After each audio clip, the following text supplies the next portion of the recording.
যেই দেশে খনিজ পদার্থ বেশি, ওই দেশে কিন্তু আক্রমণ চালানো হয় বেশি। ওই ভূখণ্ডকেই অন্য কেউ দখল করতে চায় বেশি। এটার কারণ হচ্ছে খনিজ পদার্থ, স্বর্ণ, গহনা, হীরা, মাণিক্য, গুপ্তধন। আসসালামু আলাইকুম রহমতুল্লাহি আবরাকাতুহ। সম্মানিত দর্শক, আজকের এই দারসুল কোরআন পর্বে আমরা আলোচনা করব সূরা আল ইনশিকাক নিয়ে, যেটি কোরআনুল কারীমে অত্যন্ত গুরুত্বপূর্ণ সূরা। এবং নবী করিম সাল্লাল্লাহু আলাইহি ওয়াসাল্লাম বলেছেন, কেউ যদি কিয়ামতের দৃশ্য দেখতে চায় সে যেন সূরাতুল ইনশিকাক তেলাওয়াত করে। যদিও হাদিসে এই সূরার পাশাপাশি আরও কয়েকটি সূরার সাজেশন করা হয়েছে, তবু এটি একটি গুরুত্বপূর্ণ দিক রয়েছে। এই সূরাটি কোরআনুল কারীমের 84 নম্বর সূরা। এতে আয়াত রয়েছে মাত্র 25টি এবং এটি হচ্ছে মাক্কি সূরা, অর্থাৎ মক্কা শরীফ এটি নাজিল হয়েছে, মাদানী যুগের পূর্বের সূরা। প্রথমে আমরা জেনে নেব এই সূরার নামকরণ কোথা থেকে হয়েছে। এই সূরায় যে 25টি আয়াত রয়েছে তার মধ্যে সর্বপ্রথম আয়াতের শেষের শব্দ থেকে এই সূরার নামকরণ করা হয়েছে।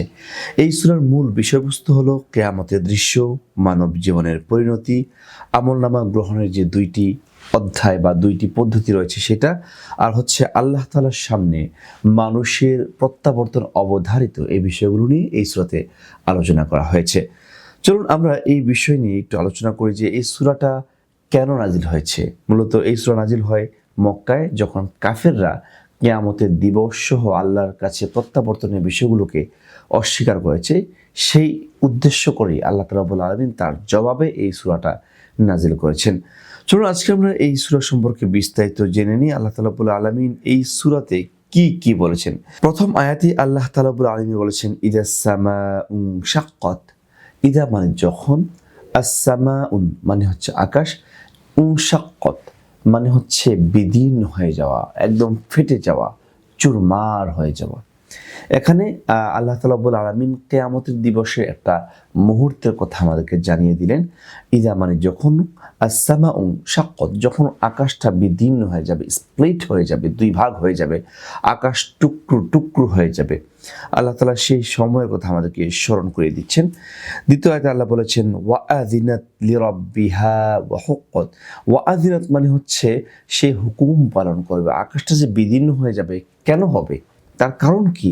কারণ হচ্ছে সে বিদীর্ণ হয়ে যাবে রবের কথা মানার জন্য, রবের আদেশ পালন করার জন্য। ওয়াআযিনাত সে পালন করবে, লিরাব্বিহা তার রবের ডাক, রবের হুকুম, রবের আদেশ, ওয়া হুক্কাত এবং এইটাই হচ্ছে তার অধিকার এবং এইটাই হচ্ছে তার জন্য শোভনীয় যে সে রবের ডাক বা রবের আদেশ সে পালন করবে এবং তার অধিকার, তার উপর আল্লাহর হকই এটা। অর্থাৎ আল্লাহ যখনই তাকে এই আদেশ করবে সে তার হক বাস্তবায়ন করবে। এরপর আল্লাহ তাআলা রাব্বুল বলেছেন, ওয়াইদাল আরদু মুদ্দাত সে বিভীষিকাময় সময়ের মধ্যে কি হবে? ওয়াইদা যখন, আল আরদ এই পৃথিবীর জমিন, মুদ্দাত মুদ্দাত শব্দটা আমরা ওখান থেকে বুঝি। যেমন ধরেন আমরা মদের হরফ 3টি বা 5টি এরকম অনেক পড়ি না, 1 আলিফ মদ, 3 আলিফ মদ, এভাবে যে বলি। এই যে মদ মানে হচ্ছে টেনে পড়া, লম্বা করে পড়া, মিম আলিফ জবর মা, এই হরকতটাকে যে আমি 1 আলিফ বাড়িয়ে পড়লাম, অর্থাৎ মদ করলাম, লম্বা করলাম।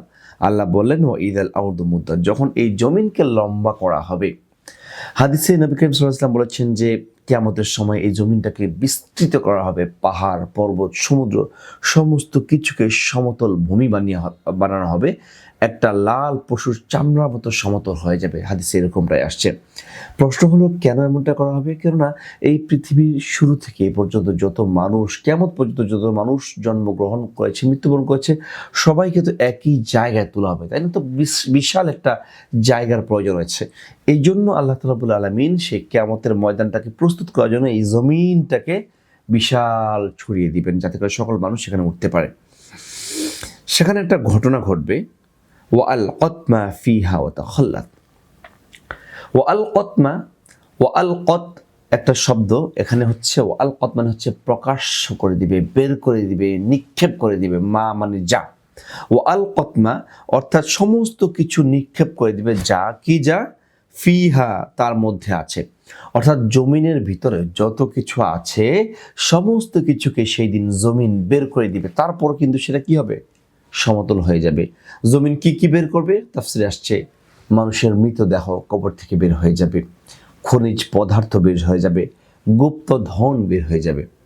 সেদিন মানুষ হাহাকার করে বলবে, আফসোস করে বলবে, আহা, এই ধন সম্পদের জন্য আমি আমার ভাইয়ের উপর আঘাত করেছি, এই তুচ্ছ বিষয়ের জন্য আমি আমার বোনের অধিকারকে নষ্ট করেছি, এই তুচ্ছ বিষয়ের জন্য এক দেশ আরেক দেশের সাথে যুদ্ধ লেগে গিয়েছে। আপনি যদি খেয়াল করেন, গোটা বিশ্বের মধ্যে যেই দেশে খনিজ পদার্থ বেশি, ওই দেশে কিন্তু আক্রমণ চালানো হয় বেশি, ওই ভূখণ্ডকেই অন্য কেউ দখল করতে চায় বেশি। এটার কারণ হচ্ছে খনিজ পদার্থ। স্বর্ণ, গহনা, হীরা, মাণিক্য, গুপ্তধন, সেই দিন সমস্ত কিছু বের হয়ে যাবে। আর সেদিন মানুষ আফসোস করে বলবে, এর জন্যই কি আমরা এত যুদ্ধ করেছি? আজকে সব বের হয়ে গেছে জমির নিচ থেকে, সব কিছু উন্মুক্ত হয়ে গেছে, এবং ওয়াতা খল্লাত, এই জমিনটা সেদিন খালি হয়ে যাবে।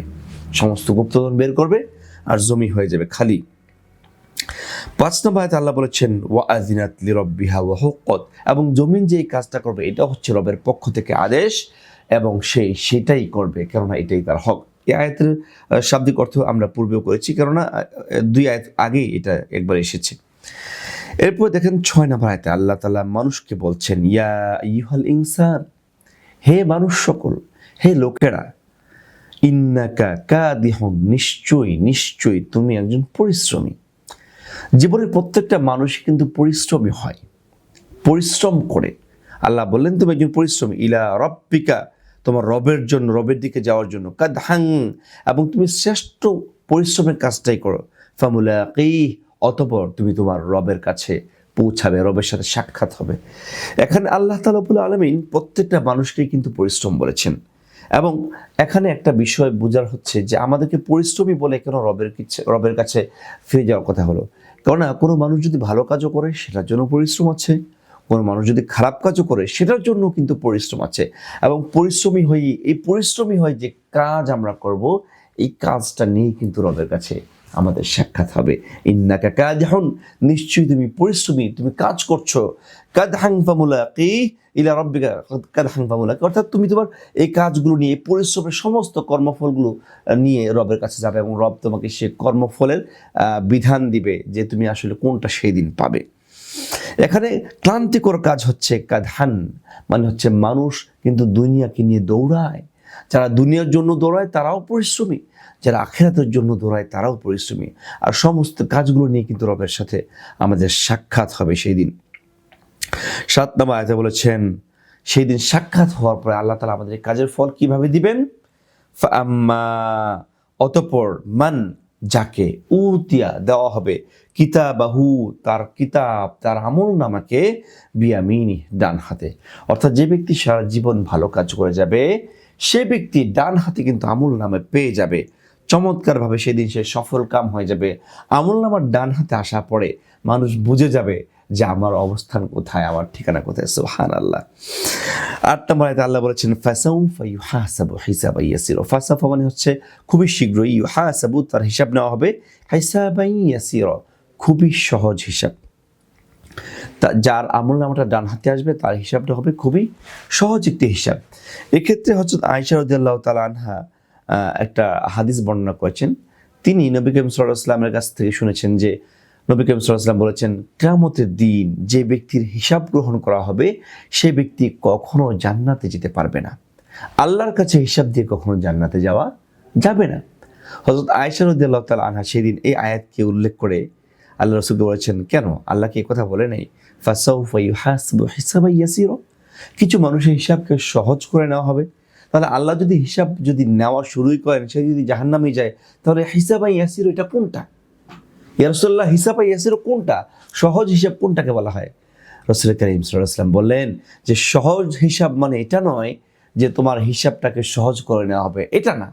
সহজ হিসাব মানে হচ্ছে তোমার আমলনামা আল্লাহর সামনে যাবে, আল্লাহ বলবে, ও আচ্ছা তোমার আমলনামা, তুমি তোমার প্রিয় বান্দা, ঠিক আছে যাও, তোমাকে জান্নাত দিয়ে দিলাম। এই যে তোমার হিসাবটাকে না দেখেই তোমাকে জান্নাত দিয়ে দেওয়া হলো, এটাই হচ্ছে হিসাবান ইয়াসিরা। আমরা এমন অনেক সময় হয় না, প্রবেশপত্র নিয়ে ঢোকার সময় স্কুলে হেডমাস্টার বা গার্ড দাঁড়িয়ে থাকে, সে কিন্তু কিছু মানুষকে চেনে যে যাদের কখনো বকেয়া হয় না, যারা কখনো অনৈতিক কাজ করে না, তারা কিন্তু প্রবেশপত্র না দেখে, ও আপনার বাচ্চা, ঠিক আছে যান নিয়ে যান।